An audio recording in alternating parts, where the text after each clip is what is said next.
Hey guys! Welcome to my vlog. For today's video, ipakita ko lang sa inyo yung pasalubong ko galing Europa.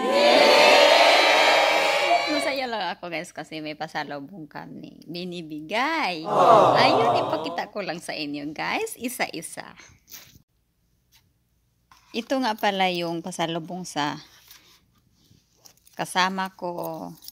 Galing Paris.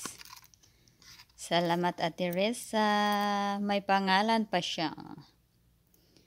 Yung name ko. Diba? Dalawa kasi lang nagbigay sa akin. Kaya dalawa siya. Hindi naman daw nila kalain na. Nagbigay din siya ganito sa akin. At saka yung Toblerone. My favorite. Yes! Ang laki niya. Tuwa-tuwa talaga ako kasi walang nagbigay sa akin ng Toblerone. Char.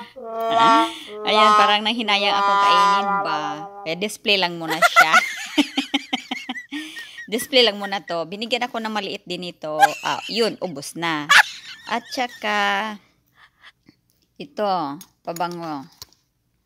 Poppy. Pabango siya ang bango niya. Pinapili kasi ako alin daw gusto ko doon. Sabi ko, sige ito na lang kasi parang mas mild ba niya ang ang amoy niya. Kaya yan ang napili ko. Tapos ngayon, ito naman siya. Chocolate Milka. Alam kasi nila yung favorite ko. Yung hindi masyadong dark na chocolate. Sabi ko, ay salamat, ang laki-laki nito. Ay, hindi ko pa talaga siya kinain, nanghinayang ako. Nanghinayang ako siya kainin. Kaya display lang yan siya. Hanggat hindi pa mag-expire. Yan, favorite ko kasi siya, basta milk. Sarap nito eh. Hindi ko pa, manghinayang man ako kainin, oy. Manghinayang ako kainin. At saka, siya nga pala, at saka ito din. Ang ganda niya. Kaso lang medyo maluwag sa akin. Kasi yung kinuha nila, wala daw yung size ko. Ang size ko daw is pang bata. 36. Ito kasi 37. Pero in fairness guys, gustong gusto ko talaga siya. Kasi puti. Kahit ano kasing kulay, pwede siya. Diba? Ang ganda ng design niya. Oh. Diba? Tapos tuwan-tuwa talaga ako ng pagkabigay. Sabi ko, ang ganda! At saka, dalawa na bali puti ko. Cute niya, no? May gold pa siyang rebiti. Isuot namin to sa, pag may occasion day. Ito lang na birthday sa alaga namin. Isuot namin to. Mag-uniform daw kami ng sapatos. Puting-puti talaga siya. Saan ka pa? Ayan na, cute sa harapan niya. Kaso lang, bawal kang umapak ng maputik niya. Lalo na hindi ako marunong magsuot ng ganito. Lalo na pag maulan. Lalo sa Pilipinas, panay ulan. Ay, hindi ko to siguro isuot. Hindi ko siguro to isuot, guys. Kasi nanghinayang ako. Baka imbis kay puti, maging puti. Diba?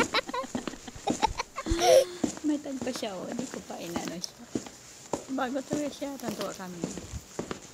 37 yung size niya. Ayan yung 37 size. Pero maluwag-luwag talaga sa akin konti. Pero malay mo, biglang tutubo pa yung pako dito. UK, USA, Euro, Primark. Yan. At saka ito naman. Woo! Ang cute talaga niya. Ang cute talaga niya. Oh, ang cute, cute, cute. Tuwan-tuwa ako nung binigay sa akin ang alaga namin. Tuwan-tuwa ako kasi ang cute niya. May pa-sling bag pa siya nga lang. Ayan.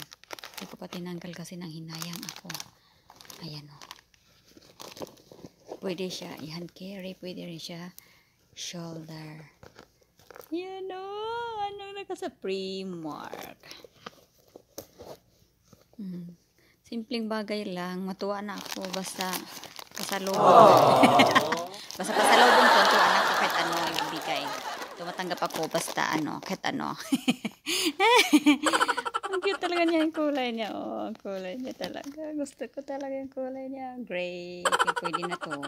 Pwede na to pang pang bonggang-bongga. O, diba? O, diba? May tag pa yan siya. May pangalan pa yan talaga. Nilagyan nila ng pangalan para daw hindi sila magkalito-lito kung saan ang akin at saka saan yung sa kasama ko. Cute kaya siya. Nagustuhan ko. At saka mukha siyang ano talaga yung balat niyang isuot na namin to. Yan, lagayan ng anuhan ng sling bag. Tapos sakto lang yung size niya. Oh, diba? Ayun lang siya, guys. I-flex ko lang yung pasalubong galing Europe. Kinain ko na nga isang chocolate ko eh. Thank you so much sa nagbigay. Thank you so much. Bye, guys. Mamwa.